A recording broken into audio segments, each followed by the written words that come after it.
जय हिंद दोस्तों। इस समय मैं आप लोगों को वेक्टर अलजेब्रा चैप्टर पढ़ा रहा हूँ और इस चैप्टर में लास्ट चरण पे मैंने आप लोग को जो वेक्टर से स्क्वायर का कैसे मल्टीप्लाई करते हैं वो मैंने आप लोगों को सिखाया था और मैं उम्मीद कर रहा हूँ तो आप लोगों को काफ़ी अच्छी तरीके से समझ में आ गया होगा।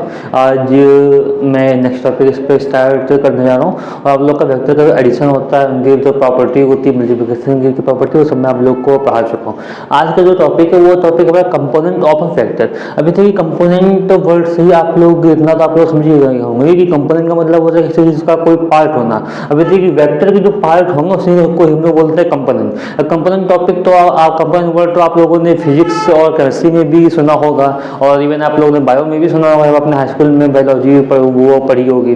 तो कंपोनेंट का मतलब ही कोई होता है कि किसी चीज के कोई छोटे छोटे पार्ट होना, उसी को हम लोग बोलते हैं कंपोनेंट। यहाँ भी इसका मतलब कंपोनेंट ऑफ वेक्टर मतलब हम लोग वेक्टर के कंपोनेंट निकालेंगे, वेक्टर के हम लोग पार्ट निकालेंगे कि वेक्टर के क्या क्या पार्ट होते हैं। अभी आप लोग को मैं बता रहा हूँ तो आप लोग काफ़ी अच्छे से समझ में आएगा, काफ़ी इजी है, लेकिन ये इंपॉर्टेंट काफ़ी है। अगर ये क्लास आप लोग समझेंगे तभी आप लोग को वेक्टर में आगे इंटरेस्ट आएगा, तभी आप लोग वेक्टर आगे पढ़ पाएंगे, क्योंकि इसके बिना आप लोग वेक्टर आगे समझ ही नहीं पाएंगे, वेक्टर के कंपोनेंट के बिना।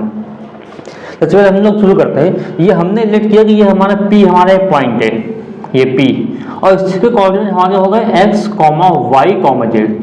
अब जब इसके जेड भी आ रहा है तो कॉमन सेंस है कि ये हमारा जो पॉइंट होगा पी, ये पॉइंट हमारा स्पेस में है, ये पॉइंट हमारा स्पेस में है, तभी हमारा जेड कंपोनेंट आ रहा है। अगर ये हमारा प्लेन में होता तो हमारा जेड ना आता, एक्स और वाई आता, ये स्पेस में एक्स वाई जेड तीनों आ रहे हैं। तो पी हमारा क्या हो गया, let P be a point in a space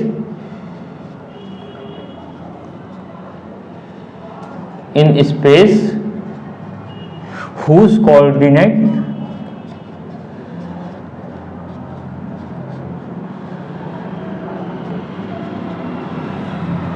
are x, y, z। Okay, इसका कोऑर्डिनेट हमारे x, y और z हो गए। अब इसका मतलब क्या होता है कि एक हमारी x एक्सेस होगी और एक y एक्सेस होगी और एक हमारी z एक्सेस होगी। ठीक, जैसे लाइक इसको अगर आप लोग लेट कर ले तो ये हमारी हो जाएगी x एक्सेस और इसको हमने लेट कर लिया y एक्सेस, इसको हम लेट कर लिया।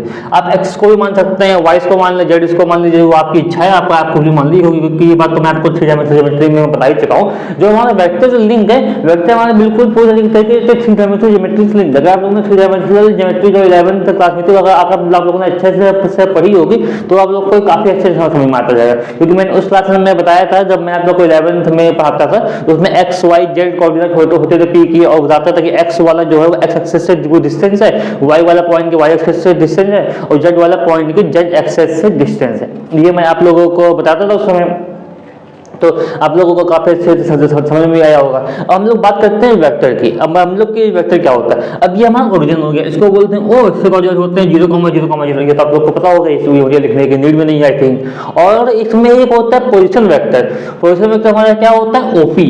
अभी इसको हम लोग ने अगर ओ को पी से अगर मिला दिया तो ये बन गया ओपी, इसको बोलेंगे पोजीशन वेक्टर। ये तो मैं आप लोगों को वेक्टर के टाइप पढ़ा था, तो मैंने आपको पोजीशन वेक्टर भी उसी के बाद बताया था कि पोजीशन वेक्टर क्या होता है।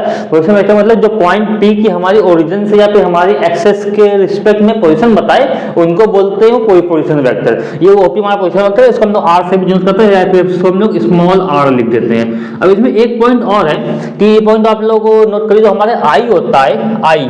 और जब मैं आपको लोग को यूनिट वेक्टर बताया था, मैंने कहा था कि यूनिट वेक्टर लिखने के लिए हम लोग आई के ऊपर कैप लिख देंगे तो आई हमारा बन जाएगा यूनिट वेक्टर। ठीक, और सेम हमने जे लिखा, जे के ऊपर हमने कैप लिख दिया, जे हमारा बन गया यूनिट वेक्टर। के लिखा, के के ऊपर हमने कैप लगा दिया तो के हमारा बन गया यूनिट वेक्टर। आई जे के तीनों ही हमारे एक्स एक्सेस, वाई एक्सेस और जेड एक्सेस के रिस्पेक्ट में यूनिट वेक्टर है। इतना आप लोग समझिए, i cap, j cap and k cap are the unit vector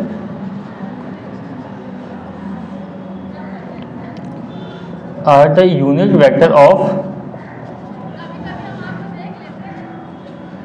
x, y and z axis।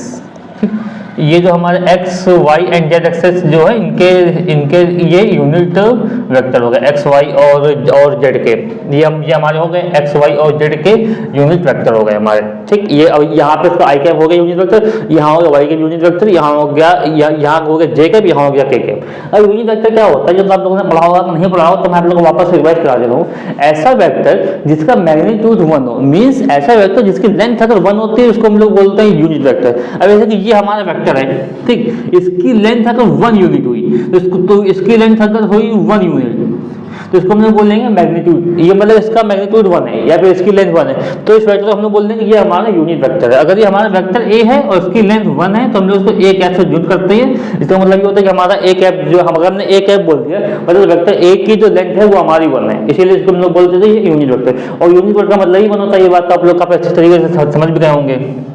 ठीक, आई कैप जे कैप के कैप यूनिट वेक्टर और एक्स वाई एंड जेड। अब देखो, अब पोजीशन वेक्टर जो हमने ओपी बताया, ओपी को हम लोग डिनोट कैसे करते हैं इनके टर्म में, बस ये मेन बात है, ये आप लोग को ध्यान रखनी है। अब देखेंगे सो पोजीशन वेक्टर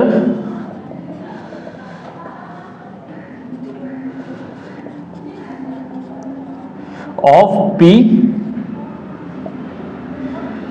क्या हो गया हमारे पी पोजीशन में, तो ओपी वेक्टर ओपी या फिर वेक्टर आर, इसको डिनोट कैसे करते हैं, एक्स कोऑर्डिनेट एक्स का लिया, एक्स है हमारा आई, ये जो हमारा एक्स कोऑर्डिनेट है इसका मतलब कि जो वो हमारे इसके साथ है तो हमने ले लिया एक्स आई कैप, और y जो है जो हमारा y है वो y एक्सिस से डिस्टेंस है तो हमने लेकर लिया y के कैप, और z जो है वो हमारा z एक्सिस है डिस्टेंस, तो इसलिए हम लोग ने ले लिया z के कैप। ठीक, तो ये हमारा हो गया z के कैप, बस यही इसमें मेन इसका था समरी, बस ये आप लोग को ध्यान रखना है।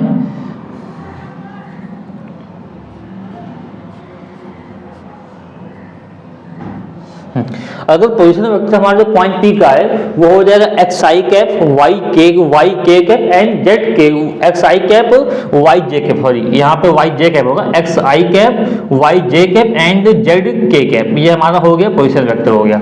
या फिर ठीक है, और पी मतलब ये पॉइंट पी का हमारा ये पोजीशन वेक्टर हो गया, या फिर हमारा ओपी वेक्टर ओपी या वेक्टर आर होता है एक्स आई कैप वाई जे कैप जेड के कैप। अब यहाँ पे जो हमारा एक्स वाई जेड होता है वो हमारा स्केलर होता है, where x y and z are scalar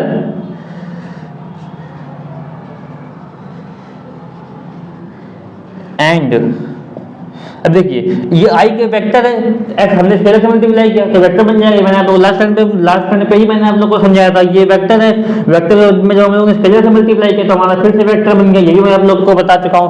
where x y and z are scalar and x I cap Y J cap and Z के कैप आर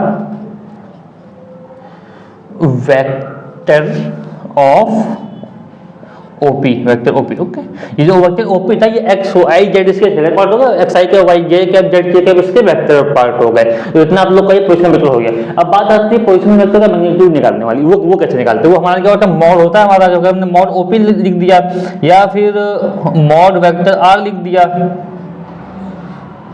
तो इसका मतलब ये हो गया कि हम लोग उसके मैग्नीट्यूड की बात कर रहे हैं, तो वो हमारा इस केस में बनता है under root x square plus y square plus z square. इसको आप लोग एज ए फार्मूला नोट कर लीजिए क्योंकि ये आप लोग को मैग्नीट्यूड निकालने में काफी ज्यादा हेल्प करेगा। आप लोग इस पे एक बात गौर करिए, तो हमने ओपी की बात करी, हमने मतलब हमने वेक्टर ओपी में मॉड लगा दिया, उसका मतलब वेक्टर से हट गया तो इसमें ओपी बस बचा।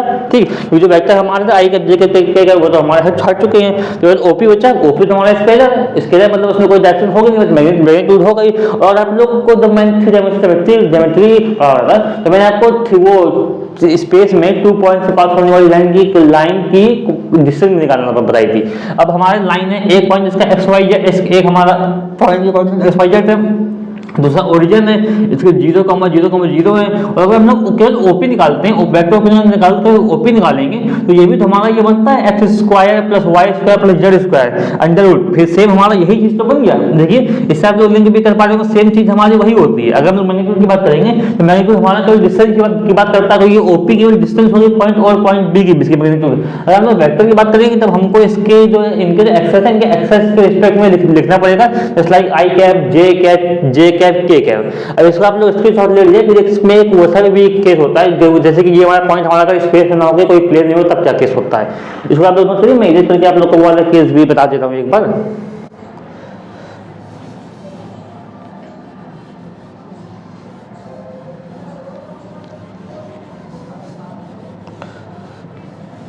अब देखिए, अब जैसे कि अगर हमारे पास यहाँ पे कोई पॉइंट है P, इसके कोऑर्डिनेट एक्स कॉमा वाई है, इसका मतलब ये हमारा इस स्पेस में नहीं है, प्लेन में, मींस यहाँ केवल एक्स एक्सेस है और यहाँ पे हमारी वाई एक्सेस है, और ये पॉइंट हमारा 0, ये पॉइंट हमारा O हो गया। अब अगर हम लोग वेक्टर ओपी की बात करते हैं तो वेक्टर ओपी हम लोग कैसे निकालेंगे वो हम लोग देखते हैं। वेक्टर ओपी हमारा, ठीक,